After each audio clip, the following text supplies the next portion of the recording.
Leaving you was the best decision I ever made.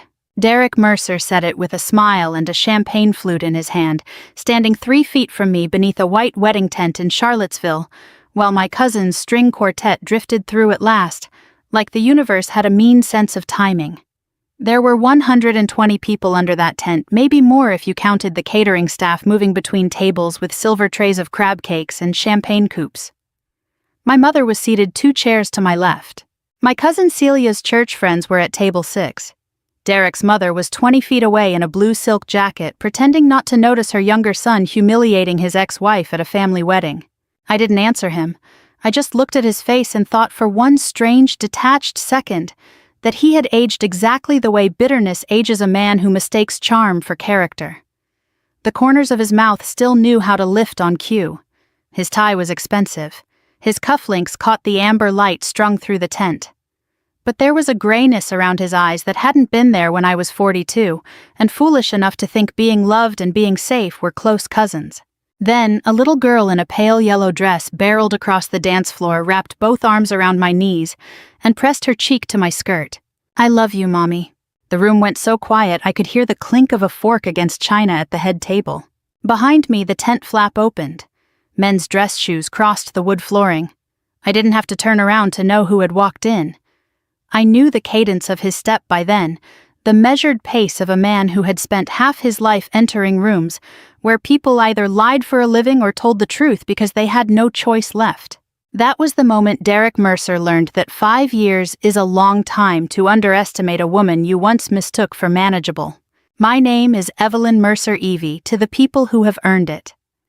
I was 47 years old that night at my cousin's wedding, a senior probate paralegal in Richmond, Virginia, and the mother of a 4-year-old girl I had not given birth to, but loved with the ferocity of something heaven had placed in my hands, after taking a knife to the rest of my life. This is the story of the night my husband betrayed me with my best friend, and of the 5 years I spent learning that silence is not surrender, grief is not weakness, and leaving with your dignity intact can be the first move in a reckoning no one sees coming. 5 years earlier, on my 42nd birthday, I left work at 4:30 because my husband had texted me 3 times before lunch to make sure I'd be home by 6. "Don't be late, birthday girl, I've got a surprise." I should tell you now that Derek was never a man who loved surprises for other people. He liked control. He liked reveal. He liked the performance of generosity, the part where people looked at him and thought, what a thoughtful husband, what a polished man, what a life they must have together. If Derek bought you flowers, he wanted you to photograph them. If he reserved a table at a restaurant, he wanted the hostess to recognize his name. If he gave me earrings for my birthday, he wanted to be thanked in a way that could be overheard. At 42, I knew this about him and had already begun filing it under truths I didn't say out loud. I worked in a probate and estate litigation firm on East Main Street, then in a brick building with narrow windows and an elevator that complained on every floor. My days were spent inside other people's endings: wills, trusts, family land fights, bitter daughters, bewildered widowers, handwritten codicils found in desk drawers after funerals. I was good at the work because I understood that the ugliest things people do often happen in rooms with nice lamps and framed wedding photos. Greed does not arrive wearing a sign. It arrives with a casserole or a smile or a husband who says he made dinner reservations for your birthday. That afternoon, I left the office with a lemon cake from the bakery downstairs because my assistant Nina insisted no woman should go home on her birthday empty-handed, even if her husband claimed to have something planned. I balanced the white bakery box on the passenger seat of my Lexus and drove through Richmond traffic with the radio low and the windows cracked enough to let in the smell of wet pavement. It had rained at noon, one of those brief Virginia spring showers that leaves the sidewalk steaming and the magnolia blossoms stuck to the curb like dropped silk. Derek had been odd for months by then, though odd is the kindest word I can use for a man who has already begun arranging his life around lies. He was in wealth management at the time, or rather he liked to say he was in wealth management. What Derek actually did shifted every 6 months depending on what kind of business card he'd ordered most recently. Investment advisory, legacy planning, boutique financial consulting. He wore navy suits, shook the right hands, and spoke in polished paragraphs about portfolio strategy while forgetting to pay the gas bill. He was the sort of man who knew the language of money better than he knew the discipline required to keep any. Still, for most of our marriage, I had mistaken his confidence for competence. I'd also mistaken my best friend's loyalty for love. Vanessa Cole had been in my life for 15 years by then. We met when I was 27 and still figuring out how to look older than my face in legal offices, where every senior attorney called women under 30 girls, no matter how many estates they were quietly holding together. Vanessa was funny in a bright, reckless way that made rooms feel less formal. She had thick, dark hair, quick hands, and a habit of finishing my sentences as if we shared a bloodstream. She worked in private trust administration at a regional bank and knew more about old Virginia money than anyone I'd ever met who hadn't inherited any. We had brunch every other Sunday. She knew what kind of tea my mother drank when she had a migraine. She had a key to my house. She had stood next to me in our kitchen and helped frost Derek's 40th birthday cake while telling me I was the only person who really knew her. If you'd asked me at 42 who would never betray me, I would have given you 2 names without hesitation. By the time I pulled into our driveway that evening, the house looked exactly as it should have. The porch lights were on. The hydrangeas along the front walk were beginning to leaf out. Derek's Mercedes was in the drive.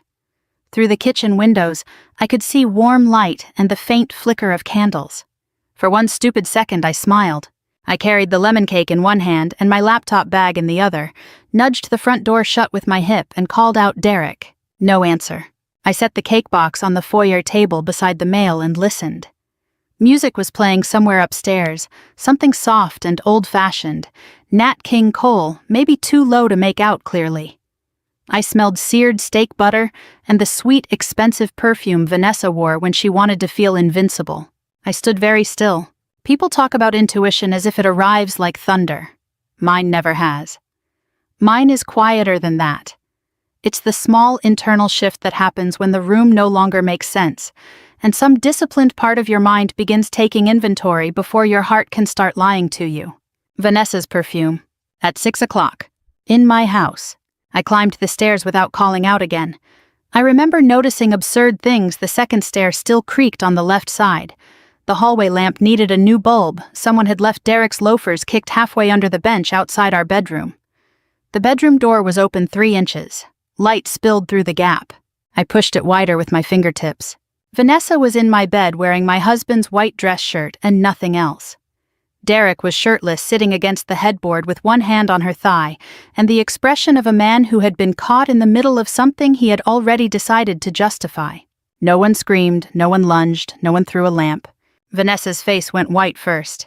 Derek said my name the way people say wait right before they lie. Evie. I looked at the bed. Then I looked at the chair by the window where Vanessa's black dress was draped neatly over the arm.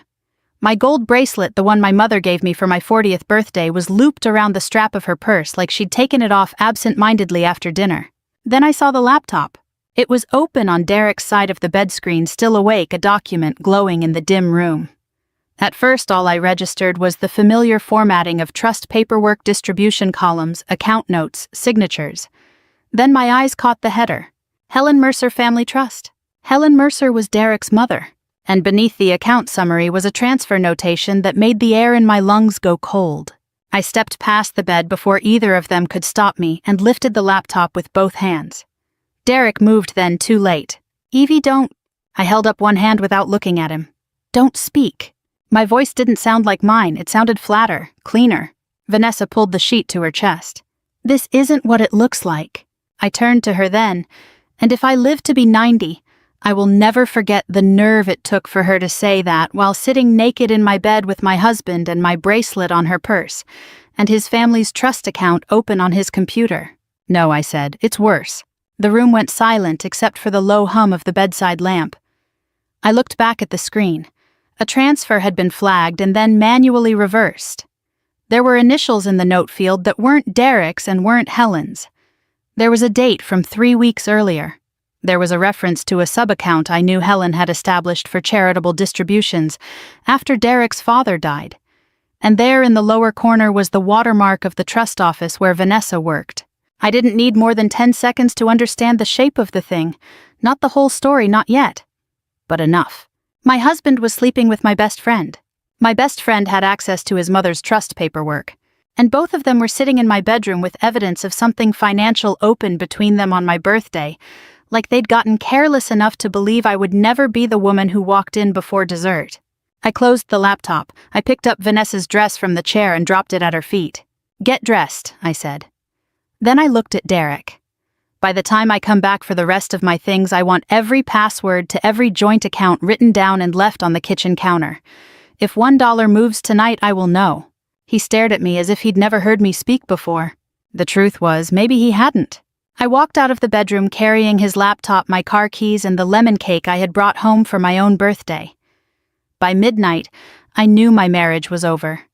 By 1 a.m, sitting at my mother's kitchen table with the laptop open between us and a legal pad under my hand, I knew the affair was the smallest part of what they had done. My mother's kitchen had always been the room where facts sounded less frightening. It wasn't because the room was soft. Marianne Holt was not a soft woman. She was a retired middle school principal with silver hair. She cut herself over the bathroom sink every 6 weeks, a spine like a ruler, and a habit of listening to bad news with her hands folded so neatly in her lap, you could mistake her calm for indifference if you didn't know better. But that kitchen on Grove Avenue had held every hard thing that had ever happened to me, my father's funeral casseroles. My first college rejection, the phone call telling us my appendix had burst at 23, the night Derek proposed the morning I told her I thought I might be making a mistake, and then married him anyway 6 months later. It was where I had learned that a woman could sit upright in the face of humiliation and still keep her heart from turning theatrical. At 1 a.m. on my 42nd birthday, I sat at that kitchen table in my work skirt and heels with Derek's laptop open in front of me, and my mother heating water for tea I had no intention of drinking. She set the kettle down, looked once at my face, then at the screen, and asked the only useful question. "What did you see besides the obvious?" That was why I went to her instead of a friend. A friend might have said, "Oh my God, Evie," or "How could they?" or "Do you want me to come over and key his car?" My mother had no patience for reaction that wasted energy before the facts had been arranged. I turned the laptop toward her and pointed to the transfer log. "This is Helen's charitable subaccount. Derek shouldn't have access to it, not directly, and Vanessa definitely shouldn't have anything from the trust office on his personal computer." My mother adjusted her reading glasses. "What am I looking at?" A reversal entry. Something moved out and then back in. Maybe because someone got nervous. Maybe because someone realized the paper trail was too obvious. I leaned closer to the screen. See that notation. It references an interim disbursement approval. Helen would never authorize one without copying Graham. She doesn't even order mulch for her backyard without copying Graham. My mother nodded once. She knew Derek's family the way Richmond women know one another's histories without ever admitting how much they know. She had met Helen Mercer at charity luncheons and church fundraisers. She knew Graham Mercer by reputation, the older brother, the serious one, the attorney with the careful eyes and the clean record. She knew Derek the way mothers know sons-in-law they've never fully trusted through the tiny inventory of things that don't add up over years. Late tax payments, vague explanations, the kind of charm that performs itself too hard. "Can you prove what this means?" she asked. "Not tonight." "Can you prove what it might mean?" That made me look up. My mother was standing at the counter, one hand resting beside the kettle, still in the blue cotton robe she wore after 9 o'clock every night, regardless of weather or company. There was no pity in her face, no panic, just that same old school principal expectation that if I was bringing a problem into the room, I had better be prepared to think my way through it. "Yes," I said, "I think I can." She gave a short nod. "Then sit there and think. I'll make tea anyway." I didn't sleep that night. I made a legal pad list instead. I have spent 20 years around probate files, trust disputes, guardianship hearings, and the strange greed that rises in families after someone dies. If you work long enough in estate law, you stop believing betrayal arrives with fireworks. Most of the time it arrives by incremental trespass. A nephew who borrows a checkbook. A daughter who persuades a father with dementia to sign a deed. A brother who says he's only helping with the paperwork. The first rule of surviving those cases is simple: do not trust your memory alone. Write everything down before shame or fatigue starts rearranging it into something easier to bear. So at 1:30 in the morning on my birthday, while my marriage lay in a smoking heap 15 minutes away in the fan, I began a list on one of my mother's yellow legal pads. What I knew for certain, Derek and Vanessa were having an affair. Vanessa's trust office watermark appeared on a Mercer family trust document open on Derek's personal laptop. The transfer notation referenced a charitable sub-account controlled by Helen Mercer. The entry had been reversed. The date on the notation was 3 weeks old. The laptop had been open in my bedroom while my husband and my best friend were in my bed. That was the first page. The second page was uglier because it required me to stop pretending the last year had been normal. Derek had been asking more questions about family trust structures lately, always in that casual tone people use when they want to make curiosity sound harmless. How do successor trustees work again? Can a beneficiary request a temporary distribution if the primary trustee is elderly? If a charitable fund sits inside a larger trust, who signs off on changes? At the time, I'd answered the way wives answer questions from husbands who know enough about your job to sound interested. I thought he was making conversation, or trying in his clumsy way to understand what I did all day. Vanessa had been dropping Helen Mercer's name into conversation more often too, not in a way that raised alarms at the time, more in the way women who work in trust administration talk around confidentiality without technically breaking it. She'd say things like, "Some of these old Richmond families never simplify anything," or "You'd be amazed how many people think they can use a charitable sub-account as a family slush fund if no one's watching closely." Once, over shrimp and grits at Stella's, she'd laughed and said, "If I ever handled my best friend's in-laws' money, I'd recuse myself immediately." I had laughed too because it had sounded hypothetical.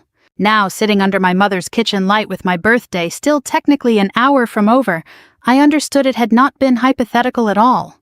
There had been other things. Derek had begun going to Helen's house to help with paperwork after his father's death. Though Helen had always been organized enough to keep every bank statement in color-coded folders. He'd offered to streamline some of her accounts. He'd once complained that Graham was too controlling about the trust, and said with a bitterness I should have paid more attention to. You'd think he was the only son in the family. Vanessa had canceled brunch twice in 1 month because of late meetings at the bank, yet one of those evenings Derek had come home smelling like her perfume and saying he'd been with a client from Williamsburg. I remember standing at the stove stirring soup while he loosened his tie and kissed my cheek and thinking for half a second, "That's Vanessa's perfume." Then I told myself I was tired and suspicious and mean-spirited for even thinking it. Women waste years trying to be fair to people who are busy betraying them. At 2 a.m, my mother set a plate of toast in front of me and I ignored it. I was zooming in on the trust document trying to read the tiny note field more clearly. Derek had not been careful about his browser history either. Maybe he thought I'd be too shattered by the affair to notice the financial trail. Maybe he'd mistaken heartbreak for incompetence. Either way, when I opened the recent documents folder, there were 3 more files connected to Helen's trust. One was a scanned authorization form with Helen's signature at the bottom. One was a spreadsheet listing sub-account balances. One was an email draft never sent addressed to Vanessa's work email, with the subject line, "Need this before Graham sees quarterly statement." I sat back so abruptly my chair legs scraped the tile. My mother looked up from rinsing the kettle. "What?" I turned the screen toward her. She read the subject line and pressed her lips together. "Well," she said after a moment, "that answers whether this is just adultery." I laughed then, but it wasn't humor. It was the sound a person makes when the worst thing in the room gets replaced by something even uglier. "No," I said. "It isn't just adultery." We worked until 3:30. By we, I mean I clicked and copied and photographed the screen with my phone while my mother asked questions that kept me from drowning in the emotional part of it. What date was the first transfer? Did the reversal happen before or after Helen's last luncheon? Had Derek ever mentioned charitable distributions at Christmas? Was Vanessa the only trust officer who could have touched those files? Did Graham know anything was wrong? That last question stayed with me. Graham Mercer had always unsettled me a little, not because he was unkind, but because he seemed to see more than he ever said. He was 10 years older than Derek, a corporate attorney, then all dark suits and measured speech, and a gaze that lingered just long enough to make you feel he'd noticed every omission in your story. He was not warm in the way Derek was warm. He did not flatter. He did not perform affection. He did not enter a room looking for applause. At our wedding, while Derek worked the crowd like a man campaigning for office, Graham had stood near the back of my mother's garden in a navy suit and watched everything with the expression of someone taking notes for a future he hoped not to need. Over the years, he had never once crossed a line with me, never said anything inappropriate, never meddled in our marriage. But twice in the past 12 months he had asked me if I was all right. The first time was at Helen's Christmas party when Derek had disappeared for an hour, and Vanessa had shown up late with a bottle of Bordeaux she claimed a client had given her. Graham had found me in the den helping Helen plate desserts and said quietly, "You look tired, Evie." The second time was outside a charity breakfast in February, when Derek was late, and I was standing in heels on cold brick pretending not to notice. Graham had paused beside me, glanced once at my face and asked, "Is everything stable at home?" Stable. Not happy, not good, stable. At the time I'd smiled and said, of course. Now I wondered if he had already seen cracks I was still wallpapering over. At 4 a.m, my mother went upstairs for a blanket and I sat alone at the table listening to the refrigerator hum. My phone buzzed twice on the wood beside me. Derek. Then Derek again. I turned the screen face down without reading either message. Vanessa texted once, "Please let me explain." I did not answer her either.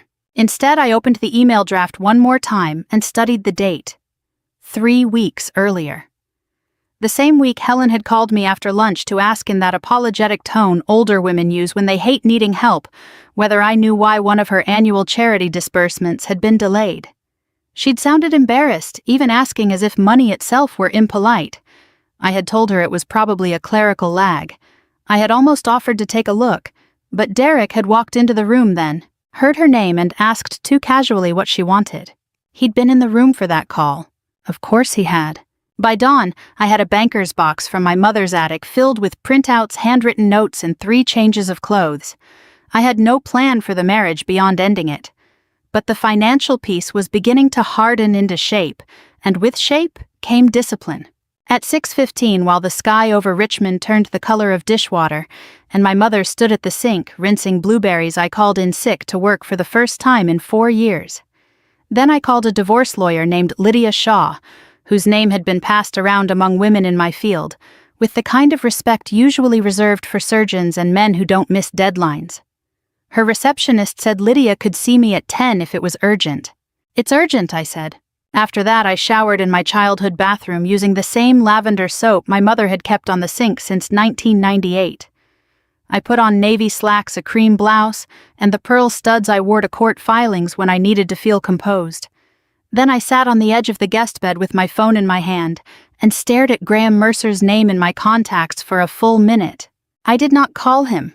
Not yet. But as I drove to Lydia Shaw's office with Derek's laptop buckled into the passenger seat beside me and the first legal pad of my new life tucked into my bag, I knew one thing with absolute clarity. If Derek had only cheated, I would have divorced him and buried him in silence. But Derek had done something worse. He had touched money that wasn't his, and he had used the woman I loved like a sister to do it. Lydia Shaw's office occupied the second floor of a converted row house on Franklin Street, the kind of old Richmond building that still had narrow staircases, original fireplaces, and windows too tall for modern blinds. Her receptionist wore tortoiseshell glasses and did not smile when I signed in, which I appreciated. Women in crisis are often greeted with the wrong kind of softness. It makes you feel like a patient before you've even decided whether you're sick. Lydia herself was in her late 50s, elegant in a severe way with silver hair cut to her jaw and a voice that made every sentence sound pre-approved by a judge. She did not waste the first 10 minutes telling me she was sorry. She did not ask how I was holding up. She asked me to start at the beginning, and because she was the first person in 12 hours who sounded as if she cared more about sequence than sympathy, I trusted her immediately. I told her about coming home to Derek and Vanessa in my bed. I told her about the laptop, the trust documents, the transfer notation, the unsent email draft. I told her about Helen Mercer's delayed charitable disbursement, Derek's recent questions about trust structure, Vanessa's access to the trust office, and the fact that my husband had apparently decided my birthday was as good a night as any to combine adultery with financial misconduct in the same room. Lydia took notes in blue ink on a yellow legal pad. When I was done, she read through her notes, once capped her pen, and said, Your husband sleeping with your best friend is ugly. Your husband using access to his mother's trust to move money is actionable. The steadiness of the sentence calmed me more than any comfort would have. What can I prove? I asked. Today, she said.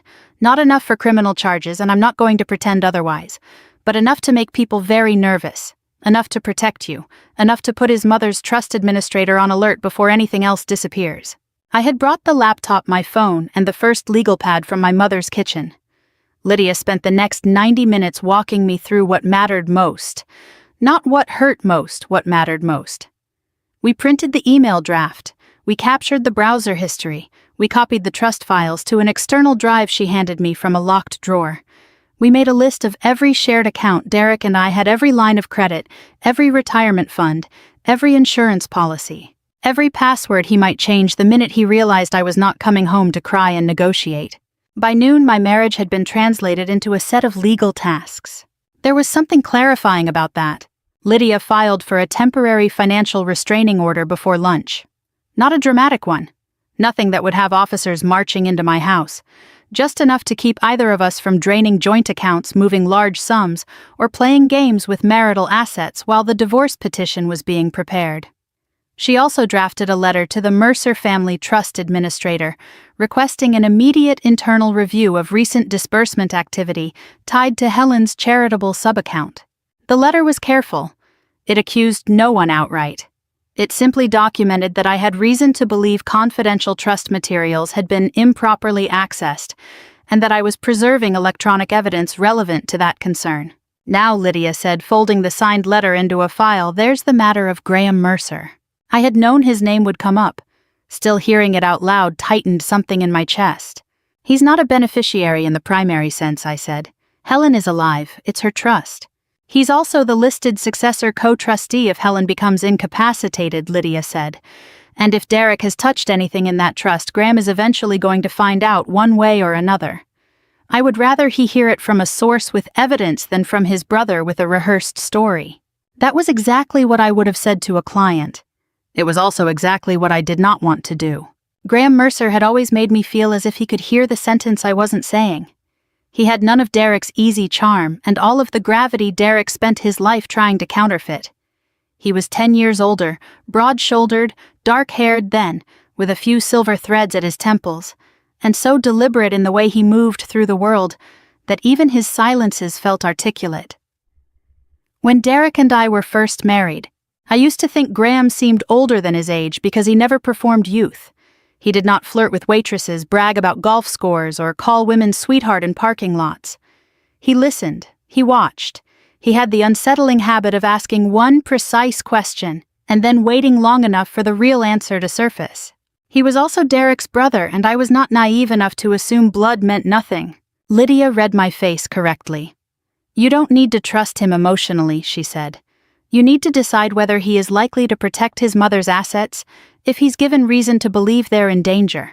Yes, I said before I could stop myself. That answer surprised me. Not because it was untrue, but because it was immediate. Lydia nodded as if she had expected no other response. Then call him. Keep it factual.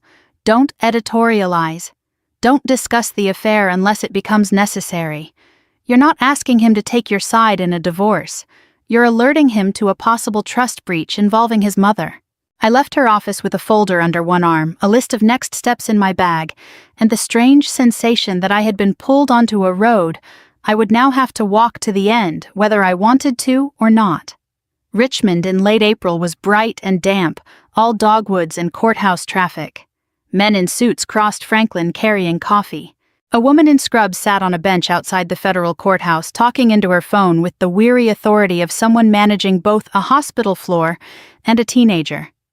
The city looked insultingly normal. I sat in my car for 6 minutes before I called Graham.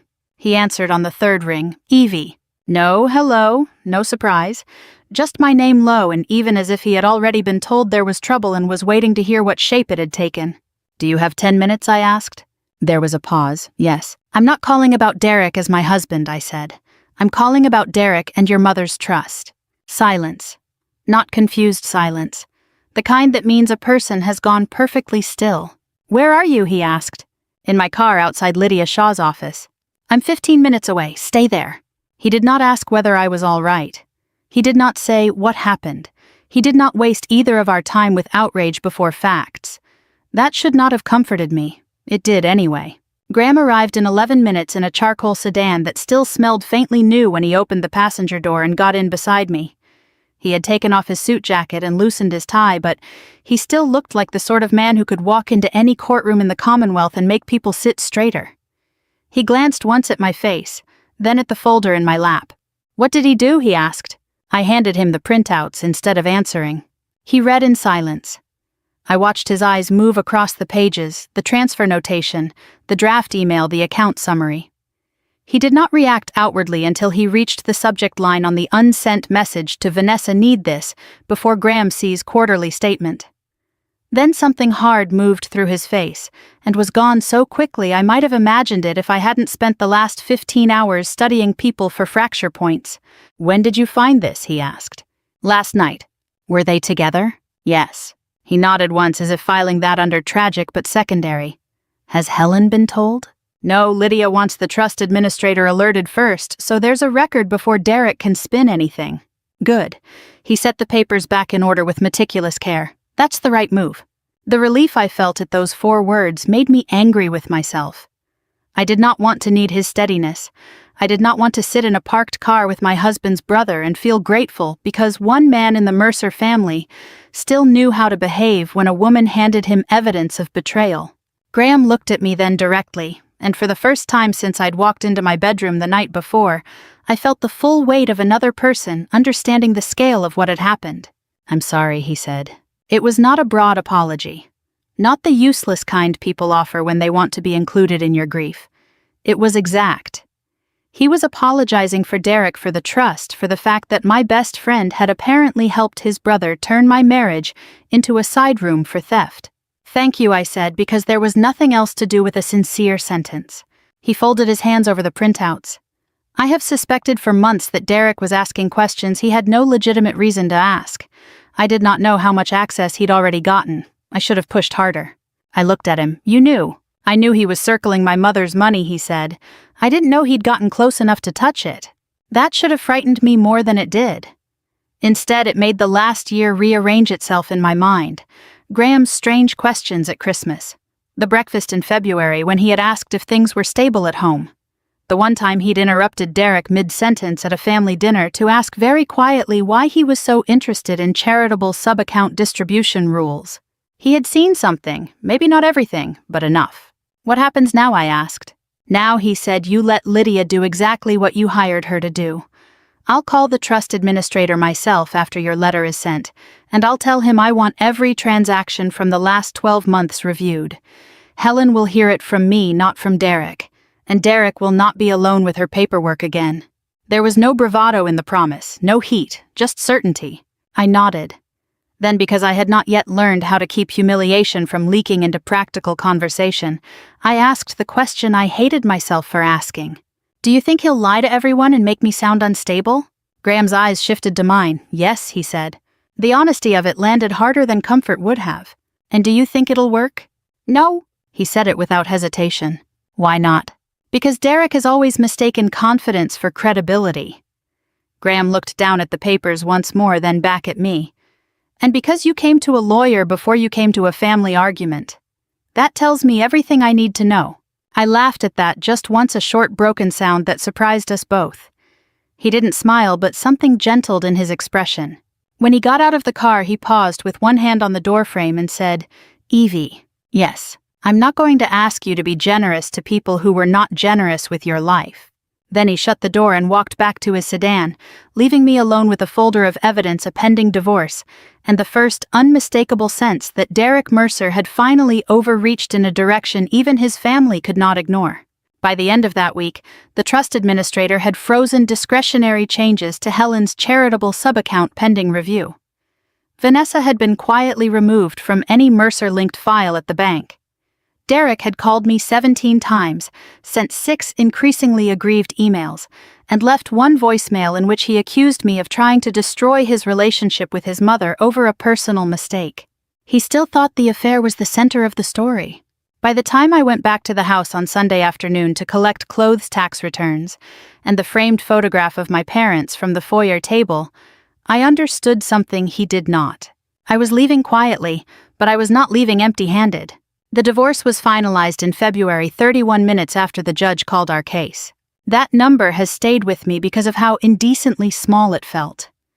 14 years of marriage reduced to half an hour in a Henrico courtroom, with beige walls, weak coffee in the hallway, and a judge who never looked at me longer than it took to confirm I understood the settlement terms.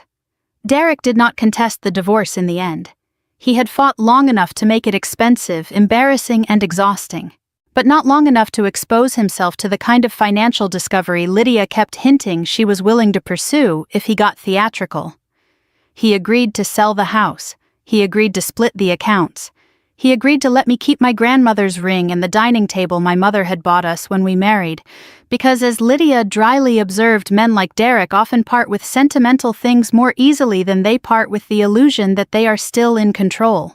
What he did not agree to, what he never admitted not once, was that the trust issue had been anything more than a misunderstanding. According to Derek, he had merely been helping his mother organize charitable distributions. Vanessa had only been clarifying procedures. The draft email on his laptop was bad wording. The reversed transfer was a temporary clerical error. The fact that those explanations shifted every time he opened his mouth did not seem to bother him. Men who lie professionally tend to think consistency is optional, as long as their voice stays calm. The bank's internal review never became a criminal case.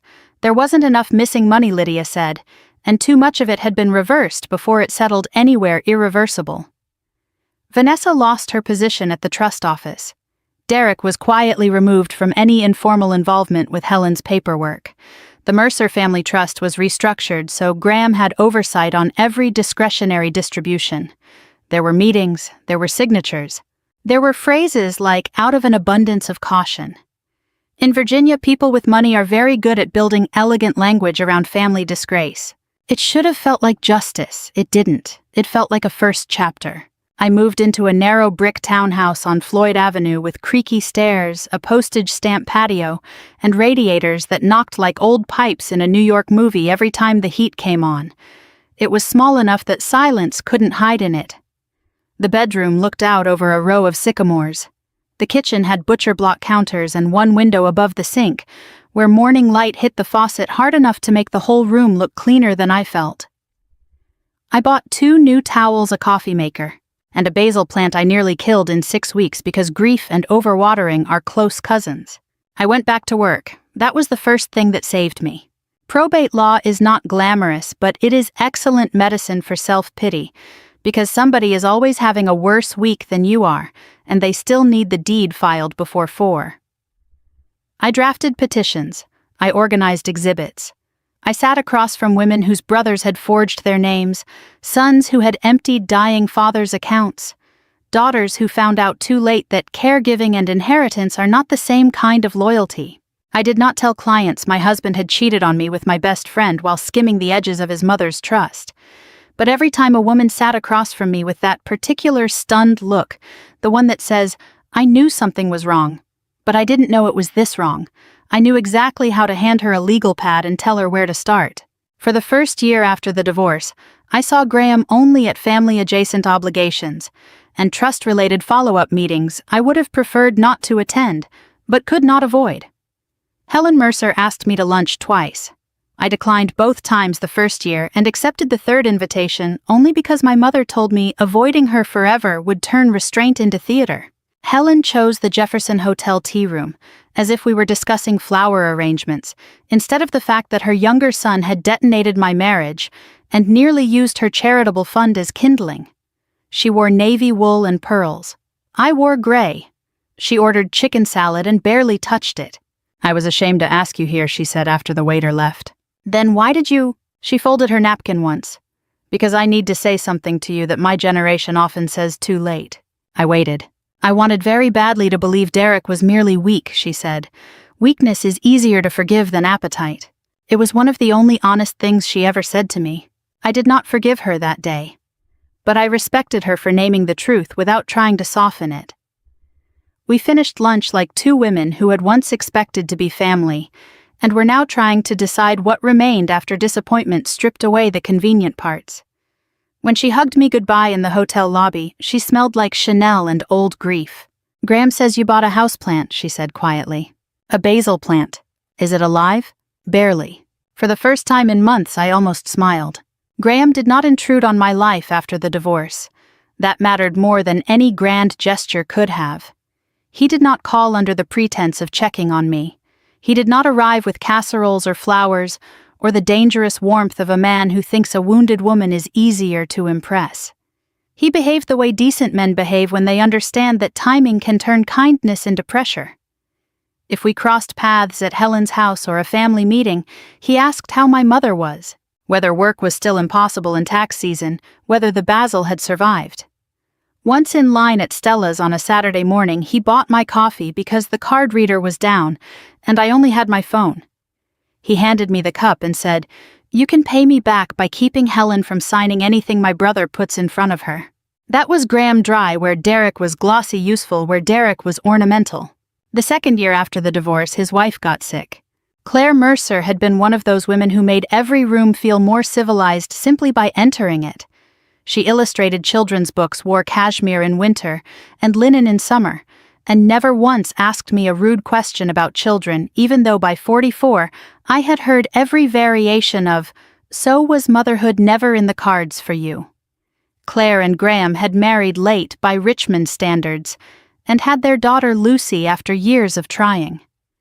When Claire was diagnosed with acute leukemia, Lucy was not yet 3. I learned about the diagnosis from my mother, who learned it from Helen, who sounded stunned in the way only mothers of grown men can sound when illness arrives in a house they no longer control. Claire died 9 months later in early spring. I went to the memorial service because not going would have been cruel, and because despite everything that had happened between me and the Mercer family, Claire had once sat beside me at a fundraiser and quietly moved the place card of a man who kept touching my arm every time he laughed. "There," she'd murmured after switching seats with me. "That's better. Women remember who notices discomfort without being asked." The chapel in Charlottesville was full of white flowers and people speaking too softly. Graham stood near the front with Lucy in his arms, his face so still it frightened me. Helen sat in the first pew holding a handkerchief in both hands, as if it were an assignment she meant to complete. I had planned to stay only long enough to pay my respects and leave. Instead, after the service, I found myself in the parish hall kneeling beside a little girl in black patent shoes who was trying to peel the wrapper off a granola bar with the fierce concentration of the recently bereaved. "You want help?" I asked. She looked up at me with her mother's dark eyes and nodded once. That was my first real conversation with Lucy Mercer. It lasted maybe 30 seconds. I opened the granola bar. She said thank you. Then she leaned against my knee while she ate, as if children can smell steadiness on a person and are drawn to it before the adults in the room have decided what's appropriate. Graham saw it from across the hall. Our eyes met over Lucy's head. There was exhaustion in his face and gratitude, and something else I refused to name because naming it would have required me to imagine a future I was not ready to imagine. A month later, Helen called and asked if I would sit with Lucy for 2 hours one Saturday, while Graham met with Claire's estate attorney and tried to sort through insurance paperwork. "I know it's not your responsibility," she said before I could answer, and I would not ask if I had another option that felt kind. I almost said no. Not because I didn't want to help, but because I understood too well how women become useful to families that once failed them. Then I pictured Lucy in those patent shoes with the granola bar, and I said yes. The first Saturday, Lucy colored at my kitchen table while I made grilled cheese and tomato soup. She was 3.5, then solemn in the way some children get after loss, prone to watching a room before she trusted it. She called me Miss Evie. She liked the yellow crayons best. She cut the crust off her sandwich and lined it up beside the plate as if saving evidence. When Graham came to pick her up, he stood in my doorway with a diaper bag over one shoulder and legal folders under his arm, and looked more tired than any man should be allowed to look in a suit. "You don't have to do this again," he said. "I know." Lucy took his hand, then looked back at me. "Can I come next Saturday too?" That was how it began. Not with romance, not with a confession, not with any dramatic realization that fate was repairing what life had broken. It began with soup cooling on my stove, a child choosing the yellow crayons, and a widower too exhausted to pretend he wasn't grateful. By autumn, Lucy knew where I kept the juice boxes. By Christmas, she fell asleep on my couch with her head in my lap during a storm, while Graham sat across from us pretending to read and failing. By the following spring, she had started calling me my Evie, in the possessive way children do when they are quietly staking a claim. And somewhere in the middle of all that, without spectacle or permission, my life began to rebuild itself around a man who never once asked me to perform forgiveness, and a little girl who had no idea she was teaching me how to want a future again. Then one Thursday in late September, 4 years and some change after I walked in on Derek and Vanessa, I got a voicemail from a number I had deleted, but never truly forgotten. "Evie, it's Vanessa." I was sitting at my desk at work redlining an inventory accounting when I heard her voice. I did not stop breathing. I did not freeze. That surprised me more than the message itself. "I know I have no right to ask you for anything," she said, "but I'm in a restitution program now, and part of it means making amends where I can. There's something Derek did that your lawyer never found. Something tied to Helen's trust and another account. I think you need to hear it from me before someone else gets hurt." I listened to the message twice. Then I deleted nothing. Because 5 years earlier I had learned that when a person who helped bury the truth calls to say, "There's more underground," you do not hang up on the grave. You bring a shovel. My cousin Celia's wedding fell on the first Saturday in October, the kind of Virginia autumn day people spend the rest of the year trying to describe badly. The sky over Charlottesville was a clear blue with that hard-edged brightness you only get after the humidity finally gives up. The vineyard sat on a rise outside town, rows of vines fading gold at the edges. The Blue Ridge cut in the distance like folded paper. White chairs had been set up on the lawn for the ceremony. The reception tent glowed from the inside even before sunset, all cream fabric and chandeliers and strings of warm lights that made everyone look slightly more forgiving than they really were. I drove out with Lucy in the back seat and a garment bag hanging from the passenger hook, because Graham had been called into an emergency chambers meeting that morning and promised he'd come straight from Richmond as soon as he could. He had kissed Lucy's forehead in my kitchen at 7:30, kissed me too quickly because he was already late, and said, "Don't let Celia feed our child only wedding cake before I get there." Our child. He'd said it casually in the soft, distracted voice of a man searching for his car keys while thinking about a federal docket, but I had carried those 2 words with me all the way down I-64. Lucy was 4 by then, all serious dark eyes and honey-brown curls that refused to stay inside any barrette for longer than 15 minutes. She wore a pale yellow dress with tiny embroidered flowers at the hem, and white sandals she insisted were grown-up shoes because they clicked faintly on hardwood floors. She had also decided 3 days before the wedding that she wanted me to wear my hair down because it makes you look like a princess lawyer. I had laughed so hard at that I nearly burned the chicken in the oven. By the time we reached the vineyard, the bridal suite was already humming with women pinning veils, steaming dresses, and asking where the safety pins had gone. Celia pulled me into a one-armed hug the moment I stepped through the door. "You look beautiful," she said, then glanced down at Lucy. "And you little miss are going to break hearts by kindergarten." Lucy took that with the solemn dignity of a child accepting a military promotion. Celia was my mother's sister's daughter, 6 years younger than I was, and somehow both more practical and more romantic than anyone should be allowed to become in the same lifetime. She worked in event fundraising for the university, had a laugh you could hear across parking lots, and possessed the unnerving gift of knowing exactly when to be blunt. She waited until Lucy had wandered toward the tray of fruit skewers with one of the bridesmaids before lowering her voice. "There's something you need to know before you go out there." I knew from her face that this was not about centerpieces. "Derek is here," she said, "and Vanessa." For 1 second the room around us blurred into white satin and perfume and distant violin tuning. "Vanessa," I repeated. Celia nodded. "She called me 2 weeks ago, said she needed to make amends with several people and asked if she could attend quietly because she used to know Noah and me through you and Derek. I told her no at first. Then she called again and said she had information involving Derek and your old trust mess. I didn't know what to do with that, so I told her she could come to the reception, only not the ceremony, and only if she stayed away from you unless you agreed otherwise." I stared at her. She also said she wanted 10 minutes with you privately, Celia added. I told her absolutely not unless you initiated it. I let out a slow breath. Thank you. She looked bad, Evie. Not glamorous bad. Life has been eating her bad. That did not move me the way it once might have. It only made the day feel more precariously balanced. And Derek? Celia's mouth tightened. Derek was invited because Noah still sees him occasionally through business contacts, and because Helen asked if leaving him out would create a bigger family scene than including him. I said yes, probably. I'm not proud of that answer. Noah knows about me and Graham. He knows enough to keep his mouth shut and act normal. I nodded.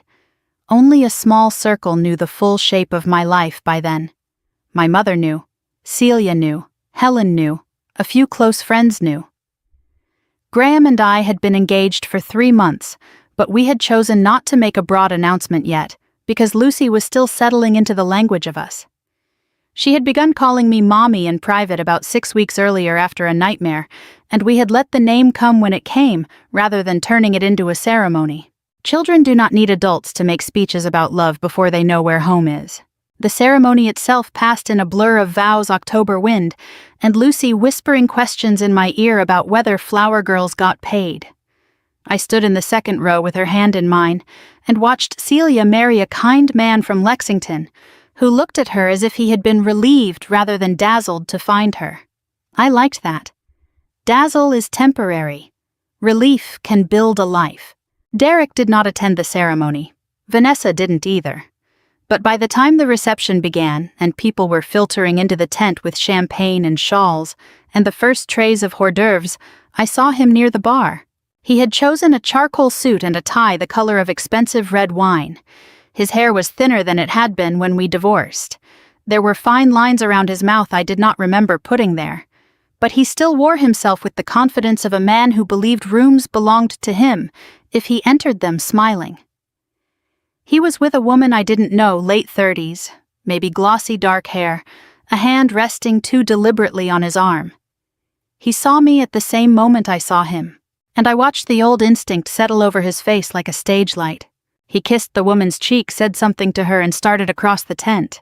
My mother, seated beside me at table 9, set down her champagne and muttered, "If he embarrasses himself at Celia's wedding, I'm too old to stop myself from helping." "Please don't get arrested in silk," I said under my breath. She sniffed, no promises.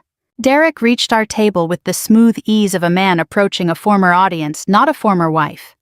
Up close, I could smell his cologne and the whiskey he had likely started on before the first dance.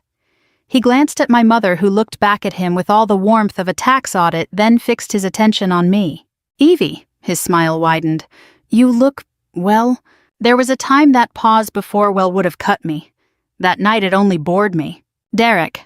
He slid one hand into his pocket, adopting the casual posture he used whenever he wanted to imply that I was the one carrying old emotional freight. "I've been meaning to say hello all evening, but I didn't want to intrude. You are intruding now." That should have warned him off. Instead, it sharpened him. "I heard you've been spending a lot of time with my family," he said lightly. My mother made a small disgusted sound and reached for her water glass. "I'm here for Celia," I said. "Of course." His gaze flicked across the tent, then back to me. "Still, life's funny, isn't it? 5 years ago I thought leaving you would be a disaster. Turns out it was the best decision I ever made." There it was. The line. Delivered softly enough that only our table and the one beside it could hear, but clearly enough to land. It was classic Derek cruelty, calibrated for witnesses. My mother turned toward him so sharply her chair legs scraped the floor. I touched her wrist under the table before she could stand.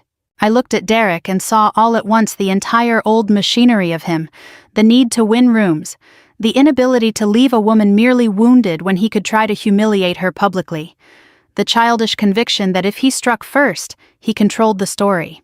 I opened my mouth to tell him to leave. I never got the chance. "Mommy?" Lucy came flying out from the children's activity corner at the edge of the dance floor, yellow skirt bouncing around her knees, curls half fallen from their ribbons. She threw herself against me so hard my chair shifted, wrapped both arms around my waist, and pressed her cheek to my side.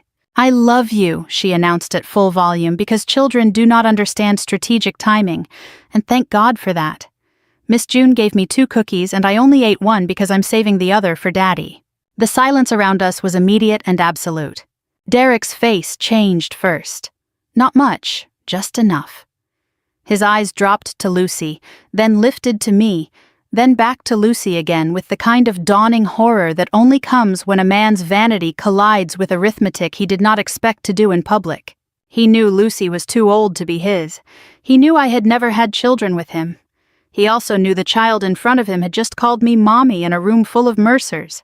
"Evie," he said, and for the first time all evening there was no performance in his voice. "Who is this?" Lucy, unaware she was detonating a landmine, reached into the pocket of my dress and retrieved the folded cocktail napkin she had hidden there earlier. "This is for Daddy," she said importantly. The tent flap opened behind me. I heard the step before I turned. The quiet, measured stride I had come to know over hospital hallways, courthouse corridors, and my own kitchen at 7 in the morning when he crossed to pour coffee before Lucy woke up. Graham walked into the tent in a dark suit with his tie loosened and his jacket unbuttoned, the October dusk at his back. He looked tired in the way only good men with too much on their shoulders ever look tired, contained upright, carrying it anyway. His gaze found Lucy. First, then me, then Derek.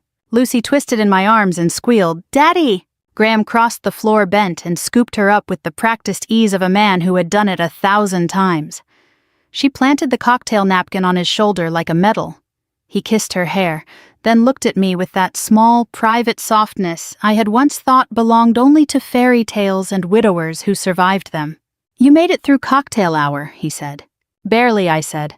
His hand settled at the back of my chair. The ring on my left hand caught the light. Derek saw it. He saw the ring, the child, the way Lucy reached for me even while balanced on Graham's hip, the way Graham's body had angled toward mine without thought, as if that space beside him already belonged to me.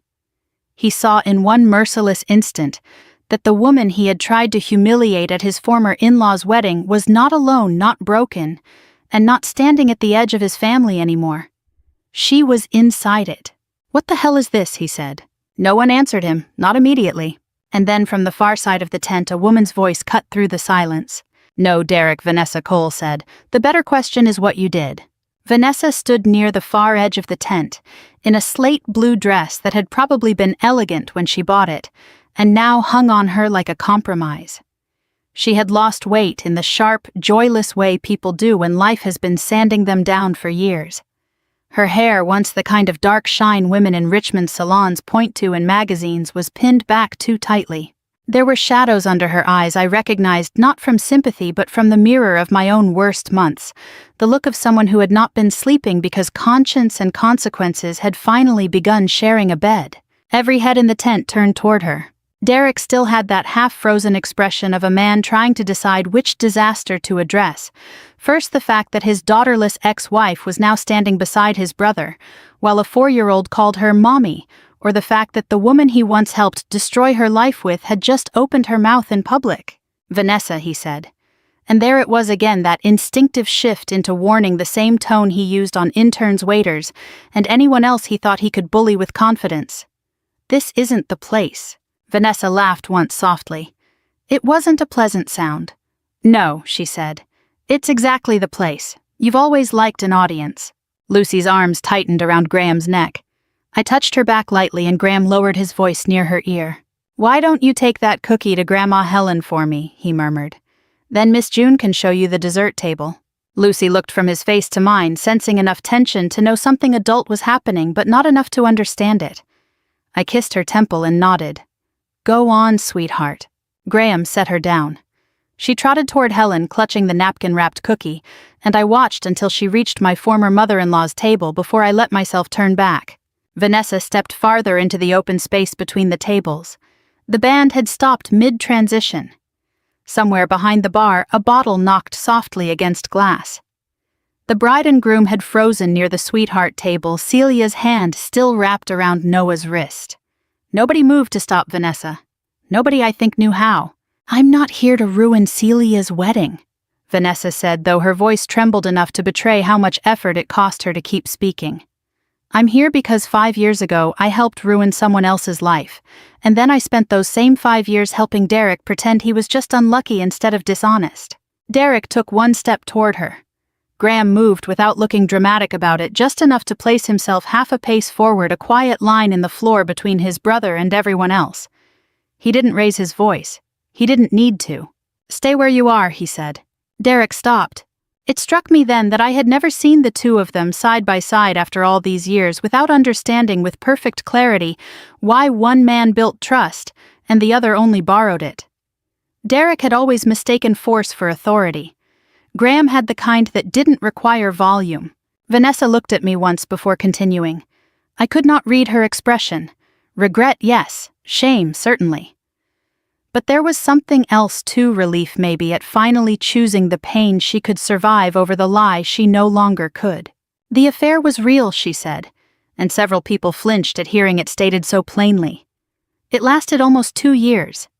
I told myself it started because Derek understood me, and Evie had outgrown me, and I was tired of being the side character in my own life. Those were the stories I used to keep from admitting the truth, which was uglier. Derek wanted access, and I wanted to be chosen. That's a dangerous combination. My mother sat perfectly still beside me. Celia had gone pale. Helen Mercer had one hand over Lucy's hair, and the other pressed against her own throat. Vanessa swallowed. I worked in trust administration. I had access to file structures, account notes, and internal routing. I wasn't supposed to share any of it, obviously, and at first I didn't. Then Derek started asking questions about Helen Mercer's charitable sub-account, how distributions were approved, what oversight Graham had, whether temporary reallocations would trigger automatic alerts if they were reversed before the quarterly statement closed. A murmur moved through the tent like wind through dry leaves. Derek found his voice. "This is insane." "No," Vanessa said, looking straight at him. "It was fraud. It just happened in increments small enough that you thought you could outrun the word." She reached into her clutch and pulled out a slim white envelope and a flash drive on a keyring. Her hand shook visibly. After Evie found us, Derek panicked and reversed the first transfer. That's the one she found on the laptop. But it wasn't the only one. It wasn't even the worst one. Vanessa's eyes shifted to me.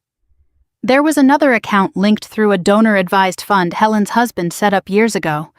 Derek used information I gave him to move money temporarily through a side account connected to one of his business entities. He told me it was a bridge, that he was going to replace it before anyone saw the statement that no one would lose anything if I just helped him one more time. My stomach went cold. Lydia had suspected there was more.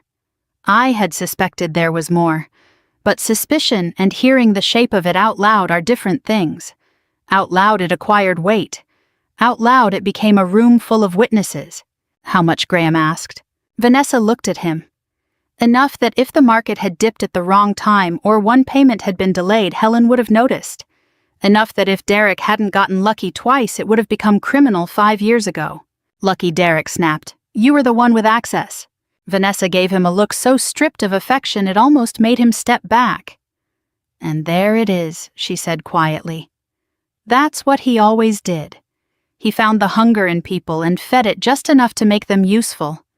Then, the moment anything cracked, he handed them the bill." She turned back to the room. "I'm in a restitution program now because what I did cost me my job, my license, and almost every relationship I had left. I've been working with an ethics counselor and a forensic accountant. Part of making amends meant pulling every record I still had the legal right to provide through counsel.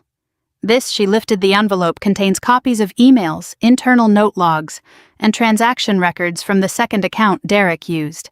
The flash drive contains the same files, plus a voicemail he left me after Evie filed for divorce telling me to keep the story straight, and reminding me that if Helen believed Evie had touched the paperwork first, no one would look too closely at him." For one suspended second, nobody breathed. Then I heard my own voice before I fully felt it. He told Helen I might have touched her trust. Vanessa looked at me and nodded, her face folding with something close to grief. Yes, it was a strange thing the way that hurt landed. Not louder than the affair, not even sharper, just deeper. It slid beneath the old wound and found the place where dignity lives. All those months when Helen's voice had gone cool on the phone. All the invitations that never came. The lunch where she had seemed ashamed but wouldn't say why. Derek had let his own mother suspect me because suspicion was a cheaper shield than honesty. Helen made a sound, then a small wounded inhale, and covered her mouth. He said if she thought you were too close to the paperwork because of your job, Vanessa continued, it would explain why you overreacted. He said people would believe you were embarrassed and vindictive after the affair, and that if I kept quiet, the whole thing would settle. Derek's face had gone the color of old paper. You're doing this because you're broke, he said to Vanessa, but the force had gone out of him. You need someone to blame. No, she said. I'm doing it because for 5 years I woke up every morning knowing that the best person in my life had been the one I chose to betray. And the worst man I ever met had convinced me that being loved by him was worth becoming someone I couldn't stand. The tent was silent except for the low rattle of the canvas in the evening wind. Lydia Shaw stepped out from a table near the back, where to my astonishment she had apparently been sitting for most of the reception, with a glass of white wine, and the patience of a woman who knew exactly when her entrance would matter. Celia, I realized, must have invited her the minute Vanessa called. May I? Lydia asked Vanessa, extending a hand toward the envelope and flash drive. Vanessa gave them over. Lydia opened the envelope, scanned the top page, and looked up at Graham. This is enough to reopen the financial side properly, she said. Whether it becomes civil, criminal, or both depends on what the full records show. But yes, this is real. Derek lunged then, not dramatically, not like a movie villain, but with the ugly reflex of a man watching the last wall collapse. He reached for Vanessa's wrist fingers, clamping around the bones hard enough to make her gasp. Take your hand off her, Graham said. It wasn't loud. It didn't need to be. Every conversation in the tent had already died. Derek looked at his brother, and for the first time since I had known him, I saw fear land before anger. He let go, but not before leaving red marks on Vanessa's skin. Noah was beside them a second later. Then 2 of the venue staff. Then one of Graham's oldest friends from law school, who had apparently been sitting 3 tables over and had the build of a retired linebacker. It took less than 15 seconds for Derek Mercer, who had spent his adult life believing he could talk his way to the center of any room, to find himself being escorted toward the tent flap, like a man who had finally discovered there are some stories charm cannot outshout. He twisted once at the entrance and looked back at me. You think this means you won, he said. I stood there in my dark green dress, my hands steady at my sides, and realized with complete clarity that I had no interest in answering the question the way my younger self might have. I didn't need him to know whether I felt victorious. I needed him to understand something far more humiliating. This stopped being about winning the day you decided my life was collateral, I said. The only difference now is that everyone else knows it too. He stared at me. Then Noah touched his elbow, the tent flap opened, and Derek was gone. No applause followed. Real life is rarely that tidy. People exhaled. Celia began to cry quietly into Noah's shoulder because it was still her wedding, and there is something especially cruel about family truth choosing your happiest day to become public property. Graham crossed the floor and spoke softly to the bandleader, who nodded and guided the musicians toward a slower song, not to erase what had happened, but to give the room somewhere to put its pulse. Vanessa remained where she was, looking suddenly smaller without Derek to perform against. I walked to her before I'd fully decided to. She lifted her chin like she expected me to slap her. I didn't. Why now, I asked. Her eyes filled but did not spill. Because my counselor asked me what the difference was between remorse and self-pity, she said, and I realized I had spent years confusing the two. It wasn't enough to fix anything. It wasn't even enough to forgive. But it was honest, and I had learned to respect honesty even when it arrived too late to be useful. Helen approached us slowly, Lucy's hand in hers. My former mother-in-law looked 10 years older than she had at lunch in the Jefferson tea room, and somehow more solid too, as if grief had finally burned off the last of her denial. I owe you an apology I should have made years ago, she said to me. I let myself believe weakness where there was appetite. And worse, I let myself doubt the wrong person. I looked at her for a long moment. There are apologies that ask to be absolved, and apologies that merely place truth where it should have been all along. This was the second kind. I know, I said. It was all I had to give. For once it was enough. Lucy tugged at my hand. Mommy, are you sad? The question broke something open in me, not a wound this time, but the hard shell around one. I knelt so we were eye level. "No, sweetheart," I said, smoothing a curl from her cheek. "I'm okay." That was true in a way it had not been for a very long time. A few months later, Lydia called to tell me the records Vanessa provided had done exactly what she thought they would. Derek's business accounts were subpoenaed. Helen's advisors filed civil claims. There was talk of criminal exposure tied to wire fraud and fiduciary misconduct if the numbers lined up the way the preliminary review suggested. Vanessa entered a formal cooperation agreement. I didn't ask for every update after that. There are some endings you don't need to watch frame by frame once the truth has finally chosen its side. I married Graham in a small ceremony the following spring in my mother's garden under the dogwood tree where my father once hung a porch swing. Lucy scattered petals with the solemn concentration of a child performing sacred work. Celia cried before the vows even started. Helen brought lemon bars and did not mention the wedding tent once. By summer, my townhouse was sold. I moved into Graham's house outside Richmond, where Lucy had already decided my side of the closet needed more shelves, and where the basil plant, against all odds, survived the transition. Life did not become perfect after that. Families rarely do. Lucy still had nights when she missed Claire so badly she cried into my shirt until it was damp at the collar. Graham still carried grief in quiet places. I still had mornings when an old song or a hotel tea room or the smell of Vanessa's perfume on a stranger in a grocery store could catch me off guard. But pain stopped being the center of the story. One evening, almost a year after Celia's wedding, I was standing at the stove making grilled cheese, while Lucy sat at the counter coloring a princess with a judge's gavel, her latest artistic theory about my husband's profession, when she looked up and said with complete ordinary certainty, "Mommy, can I have the yellow crayon back?" Just like that. No fanfare, no tears, no milestone speech. I handed it to her and said, "Only if you promise not to color on Daddy's court files." She grinned, no promises. From the doorway, Graham laughed. Sometimes people ask me, usually after they've heard some version of the story through the family grapevine, whether seeing Derek humiliated at that wedding felt satisfying. The honest answer is yes, but not for the reasons they expect. It wasn't satisfying because he suffered. It was satisfying because the room finally saw what I had carried alone. Because the lie I had once been asked to live inside could no longer survive daylight. Because 5 years after Derek looked me in the eye and told me leaving me was the best decision he ever made, he had to stand in the middle of a life I rebuilt without him and watch every important thing choose me anyway. If you've ever had to leave quietly while someone louder rewrote the story, I hope you remember this: silence is not surrender. Time is not defeat. And the truth has a patient way of finding the room where it belongs. If this story stayed with you, I'd love to hear from you. Tell me in the comments where you're listening from, or whether you've ever had to rebuild after someone thought they'd broken you for good. We share stories like this every day. Stories about betrayal, second chances, family, and the kind of strength that doesn't always look dramatic from the outside. So if you want more, subscribe and stay with us. There are a lot of journeys left to take together.